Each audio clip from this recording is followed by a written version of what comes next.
আগন্তুক 2024-25 নাট্যবৰ্ষত ৰাষ্ট্ৰীয় থিয়েটাৰৰ আন এক ব্যয়বহুল আয়োজন দীৰ্ঘ বিৰতিৰ পিছত পুনৰ ৰাষ্ট্ৰীয় ৰংগমঞ্চলৈ আহি আছে চিৰপৰিচিত জানমণি খ্যাত মোহময় অভিনেত্ৰী শ্যামন্তিকা শৰ্মা।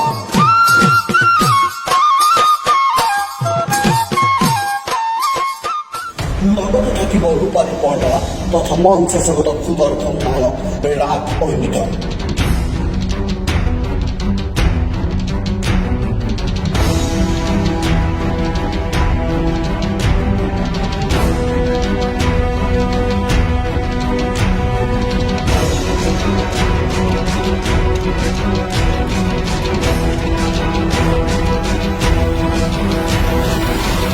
বহুকেইগৰাকী নবীন প্ৰবীণ জনপ্ৰিয় শিল্পীৰে উজলি উঠিব ৰাষ্ট্ৰীয় থিয়েটাৰৰ মঞ্চ।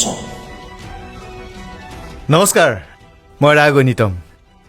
অহা 24-25 নাট্যবৰ্ষত মই আহি আছোঁ ৰাষ্ট্ৰীয় থিয়েটাৰৰ মঞ্চলৈ। গতিকে আপোনালোক আটাইৰে মৰম আৰু আশীৰ্বাদ আন্তৰিকতাৰে কামনা কৰিলোঁ। নমস্কাৰ, মই শ্যামন্তিকা শৰ্মা।